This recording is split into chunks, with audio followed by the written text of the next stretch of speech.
Hi, I'm Dave. Hi, I'm Robin. Welcome to Schoolwide Download. All right, before we dive into today's episode, just a quick reminder that registration is now open for our third annual Schoolwide AI Conference, and we'd love to see you there. So just check out bcesc.org/Schoolwide AI, or you can check out the links in our notes. This is our third annual conference. It'll be held November 4th at Hamilton High School, and we're expecting about 400 educators. We're really excited. It's going to be dynamic. The sessions are going to be geared towards student voice and what teachers are really doing in the classroom. And of course, we'll have giveaways, interactive games, and plenty of fun, so you won't want to miss it. Welcome back to another episode of Schoolwide Download. We're going to dig into a phrase that I love. A phrase? Yes. Consistency beats complexity. I have to process that. I know, that's it's a lot to say. But think about it. Consistency beats complexity. So what does it make you think of? I think I can buy into that. So, in other words, so it's not the fanciest or the flashiest tool or new app or piece of technology that's going to make your life as an educator easier. It's keeping things consistent when it comes to technology and how students access it, when they use it. And so in other words, a little bit more consistency is going to make the usage of technology and what's more that? palatable. What's that word? Right. What's the word going to be? Routines. So we're talking about having routines in place. So by having those routines in place, it's going to give you more mental energy for teaching. You're going to be able to connect with your students. It's going to make your life a lot easier. So routines are key. And how are we using technology to build those routines out? So for my middle school mindset, I agree. Routines are essential. Consistency makes our lives as educators easier. So can I also throw in structures? Yes. So routines and structure and consistency. Yeah. Okay. And even from middle school, but I mean, I'm elementary. Right. K, 1, 2, 3, all the grade. I'm more of a 4, 5, 6 teacher, but all of those routines and consistency for those little ones is so key to making your life a lot easier. Well, I agree. And it's also beneficial for the 12, 13 and up. I was going to say, I think it works all around. Most people I can remember, so every quarter I would have a new seating chart. Okay. So every quarter, because the first quarter I got to figure out. Yeah. Do you let them pick their seats first so you can kind of feel out who they are? No. Oh. What? You don't let them choose their seats? No. If you would have done that, you would have realized really quickly who couldn't sit with who. No, That's a rookie mistake. No, not a democracy. But that does lead me into something that I'll tell a quick story. So one time, every second quarter, I would say, I'm just going to put you in some different seats. And I would tell them I'm doing it randomly, which of course was a lie. Yeah. Yes, it was dishonest. It was misleading. It wasn't a lie. It was just kind of deceptive. Okay. So one quarter I did try an experiment, which, by the way, if you're new to this profession, you are allowed to try things. Yeah. Just if it doesn't go well, learn from them and don't repeat them, but sometimes they go well. So I remember I had a class that, from a classroom management perspective, was very challenging. Okay. There were about, I'm going to say there's 25 in my classroom, and there was 5 or 6 students that just really struggled with behavior management. Okay. Just 5 or 6? I think today's classroom probably has more than that. But these were really struggling with it. Really struggling with it. So instead of putting them in locations where they were dispersed, I said, I'm going to try something completely different. Okay. I put them all 100% together in the back corner of the classroom, which your teacher intuition is thinking that was the worst thing you could do. Yeah, that's what I'm thinking. It's the worst thing you could do. I ran it by a teacher across the hall from me, one of the special ed. He's like, that's the dumbest thing I've ever seen. I said, I'm going to try it. So when they came in... What was your thought process on that? Just wait for it. You'll see. Okay. You'll see. So beginning of second quarter, the kids all come in. I said, hey, remember, this is the day we change seats. Okay. And, there's some muted excitement, but they just don't want to change because they prefer consistency. And so what I did was the students that were the most disruptive all ended up in the back left corner of the room. So once I had assigned all the seats, I started teaching, and I didn't get 30 seconds into the lesson when from the back left corner, Mr. Clark, why am I sitting here? I said, what do you mean? I said, these are new seats. Yeah. He's like, no, wait a minute. You put all the worst behaved kids in the back corner he was in that group. I said, none of my kids behave poorly. I don't know what you're talking about. So literally those 5, they were up in arms because of the way that I redistributed this, and they were mad because then we took a break, maybe 15 minutes in, I went back to that corner, and another student said, this is not good. These are all the kids that talk too much. Oh my gosh. So they really were mad that you messed up that routine and that consistency of being a part? Self-policed themselves. That's funny. And in the end, the crazy idea turned out to be a success. So that's why I believe every classroom teacher, just like your doctor has a medical practice, you have a teaching practice. Okay. You practice teaching. So you try things, and the most important thing is if they don't go well, don't do them again. Yeah. But you never know. I never thought that would have worked. I really, I was like, that's crazy. I'm just saying. So, all right. So, simple question. Let's start with this. So we talk about routines and consistency, and this is a tech-centered podcast. So what do tech routines look like to promote consistency, not complexity? Yeah, so we always talk about, how can tech make it easier? And so we've got some really good tech tools that can make that routine and consistency easier. So I'm going to start with a digital check-in form. Now, immediately my mind, of course, goes to a Google form.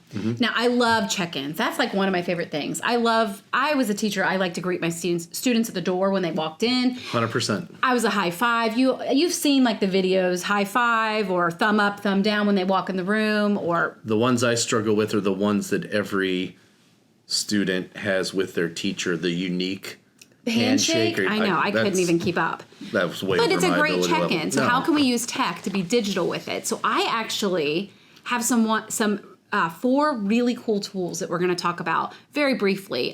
So before they get to that tool, are you still going to stand at the door? I'm still going to stand at the door. I'm still going to greet them. And then when they come in, they can see this tech tool. If you don't, huge missed opportunity to have that conversation. That's where, when the students are coming in, hey, did you have a good weekend? Yeah. I just think you're missing a huge opportunity to build the foundation of a relationship with a student if you're not at the door. You should not, unless there's an emergency, you should not be seated at your desk while your kids are walking in. I was in a building as a teacher, and it was an expectation. We had to be out there. And I thought it just made the whole environment better. When the kids all came in, all the teachers were out there. Even if you're talking with your colleagues, you're still interacting with the kids. But even if it's not an expectation of your building, which it was for mine too, you absolutely should be there. So on Monday morning, when the student that drives you nuts walks in wearing his Steelers jersey and maybe the Bengals lost to the Steelers, that's when you're humble and you have that conversation and give him a minute to gloat. But it's all about connection. Or if that young man or woman walks in and they just didn't have a good weekend, wouldn't you like to find out about that right then and just say, hey, I'm sorry to hear that. When we take a break, let's have a conversation. It's uninviting. If a teacher's behind their desk working, it makes me feel like as a student, you don't really want to talk to me. You don't want to interact with me. And the teachers that you have that do that, let's look and see what their class looks like and their relationships. Do not hide behind your desk. No. So I'm a huge proponent of that check-in. Okay. And so here are some tech tools that are going to help you with that. So the first one is called Check-in AI. This one is tailored questions, real-time feedback, and then it's personalized data, and it gives you just a little check to see how the students are feeling. I like this because it's going to give you that data. So for if you're on cycle for evaluations. Right. That's good to have that. Yep. And it's just going to give you insight to the students, especially parent-teacher conferences. You are actually going to be like, you know what? I have noticed a trend with so-and-so. So check-in AI is one. The other one you're not going to like, but it's Microsoft Reflect. I'm okay with Microsoft. Same deal. Live administered check-ins. The key piece to that in any language, so you can have it pertain to the student's language, which is great. And the big takeaway for that one is accessible and multi-language. School AI Pulse is another one. Okay. These are all same idea. AI generate questions, make it fun with a routine, but they come in and it's basically a daily prompt. And the last one is Panorama. So this one is smart, scalable feedback loops. This one is not AI. So out of the three, this one is not. So if you are in a building or district that frowns upon using AI in the classroom with students, this is a friendly one for you. Those are I just think that check-in, and we're going to date ourselves, but go ahead. Like I used to use paper pencil kind of exit slip check-in kind of thing. Again, we always say it's not, you can still use that, but if you're trying to put that tech into your classroom, these are 4 easy tools you can use. So yeah, and if you want to look at the other side, if you want to give them a little break from screen time, depending upon what the lesson or the delivery mode will be that day, you can still do, once again, at the risk of dating myself, I still see a time and a place. I mean, my thing was when they came into the classroom, each, I taught 5 or 6 bells of a particular content area. They each had a crate with a notebook that was theirs. Yeah. And on the whiteboard were the 2 or 3 questions of the day. Typically, one was tied directly to a content standard that I was teaching, and one was related, but maybe not necessarily a direct content standard, but something like, I'll give you an example. So if I was teaching world history, there might be something tied to that 7th grade standard, but then I also wanted them to know that Rome is still a place. It's still there. Yeah. Like the pyramids at Egypt it's still there. Yeah. So maybe it would be something more current event related or something of that nature. And I do think sometimes there is a benefit to a little bit of vintage learning or tactile learning where you can take a pencil or pen and write in a notebook. So, is it nice and efficient and maybe a little bit easier to do that digitally? Yes, sometimes. But there might be a time and a place to still do it. So you're kind of thinking like a morning slide, like a slideshow, and have it all created. Yep. And I used to do them all the time too. I'd always have some sort of slide pulled up for them. And teachers can share them out in different ways, and you can find some really great ones online. I'm not going to plug where to find those because people, but you can find some that teachers have created, and that's just a nice way just to come up with something. I used to do, I would show an image of like a tiger scratching out or getting ready to chase something, and I would always say, all right, I want you to write about what you think is going to happen. And so you could make the image look and kind of give it like something to like, oh, I wonder what's going to happen next kind of feeling. You could use AI to generate that and then plug that up there, and then they're writing, and then you can have a discussion about it. So I was just going to say, another extension of that would be if the kids commented on that static image, like what's going to happen next, you could then, just to kind of show them to leverage technology a little bit, go into an AI tool, put that image in and say, show what happens next. Oh, that would be cool. So you could see not that the AI is right and the student's wrong or vice versa, but just to see how that would be really cool. I bet you get some really creative writing out of that too. It gets them excited. That's a good one. All right, so another one, using stations or centers, but doing that digital station rotations. I cannot tell you how long I would spend on stations and having like pocket charts and sticks and moving my kids around for stations. Now you can just use it digitally. Have it up on your whiteboard, and I'm sure it even would rotate on a timer, wouldn't you think? Yeah. Yep. So I wouldn't even need to control it. But that's a great way to put in a routine. Students know where they're going to go next. If the timer is up or if the bell rings, they can look up at that rotation station and know where they're heading next. Because kids, again, like consistency. They like that routine. They like to know when I come in, X, Y, and Z happen every single day. It doesn't mean you can't do different activities, but that X, Y, and Z are going to happen. So that's no different with stations. It's got to be that routine. And it's interesting because sometimes I would do, depending upon the activity we were going to do in class that day, I might have them come in and go, wait. We're sitting in different seats today. Yeah. And about a third of the students were like, yes, different seats today. But then what I kind of realize is that's not always exciting to everybody. We definitely will have learners, students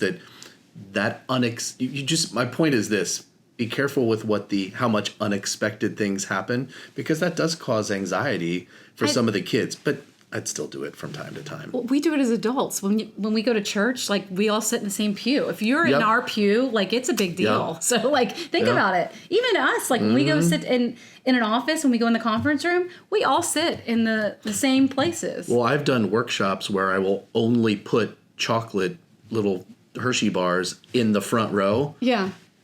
They don't care. No, they're never going to sit in the front row. They're still going to sit in the back row. So we all like routine. We all like the consistency. Yeah, and here's like another thing, once again, to promote consistency and routine. It's not that difficult with the technology that's out there anymore to do like a weekly screencast or a weekly video where when kids come in on Monday, you've pre-recorded something. Not that you can't say it live, but if you do record it, let's just be honest, not every student is listening to you when you're talking. Shocker. From time, yes, I know. Shocking. So at the end of the day, on Tuesday or on Wednesday, what did Mr. Clark say we were going to do this week, or what are we doing on Thursday? And it doesn't have to be necessarily specific, but at least it can be. But, you don't always get to what you want to get to on Thursday. Yeah. But as long as they have it's not that difficult. It's not that time consuming. You embed it into your Google Classroom or Canvas or whatever you're going to use, and it helps. And it's what's nice too, if you've got kids that are out of the room at that time, or if they are absent, you can always have that on Google Classroom and they can reference it. So, and as well as I do, I mean, especially in elementary, probably more than in middle school, but kids get pulled out all the time for small group instruction or, if they're working on their, individual student plan. If they're not in there, you do not want to repeat yourself a million times a day, even though you still will. But if it's a recording, they can access it, and you can just look at them and say, all right, go to Google Classroom. It's everything you need to know is on there. And they'll just know if you build that routine in, it's going to make your life a lot easier. That's a great one. All right. We've talked about this one quite a bit, but it is important. Exit tickets. Mm-hmm. I don't know if it's like the coach in me, but exit tickets are so important because it tells you what they learned for the day. Like, just gives you a small insight. Did what I taught for the day, did they retain it? Did they take it? Mm-hmm. And then I can use that to kind of drive my instruction the next day. And again, these are huge points for your evaluation for OTES. They want to know, how well do you know your students? Do you know what they know or not know? And doing an exit ticket is the way to do that. So we've talked about the different ways of doing that. Google Forms, Padlet.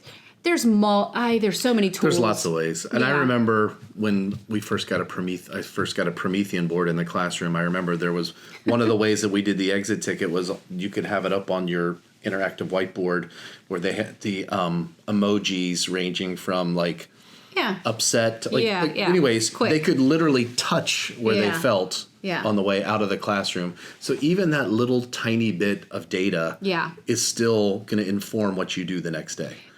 So something happened the other day. I was in a district and I was getting ready to present. I was in a classroom.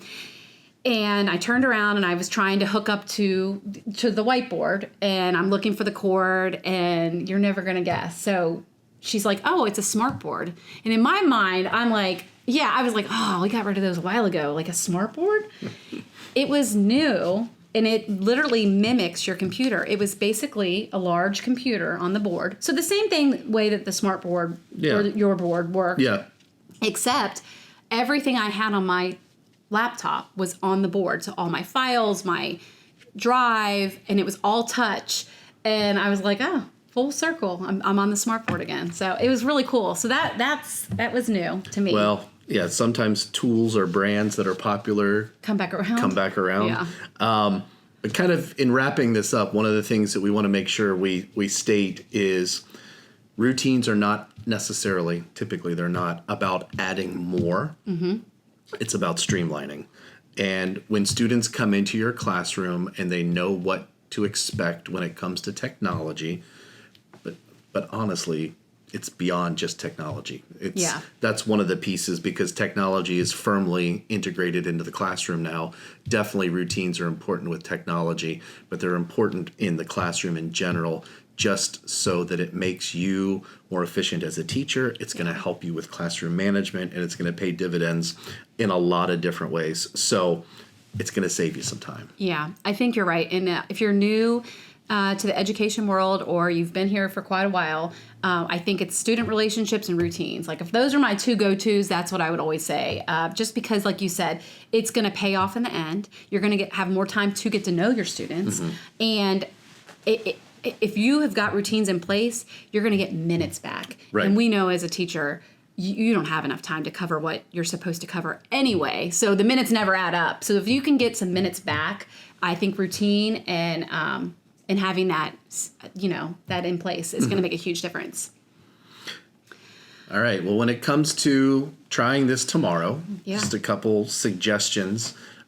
Just think about, if you haven't done so already, trying a digital check-in tool that we talked about, or not necessarily a tool, but it can be a digital tool. It can just be a process or something that you do a little bit differently.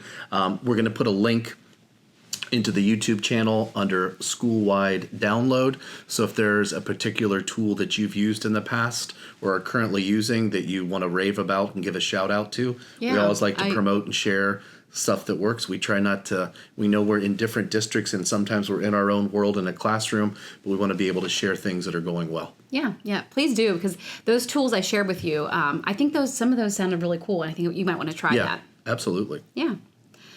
All right. Well, that's a wrap for this episode. So remember, consistency beats complexity. Consistency beats complexity. Pick one tech routine and stick with it.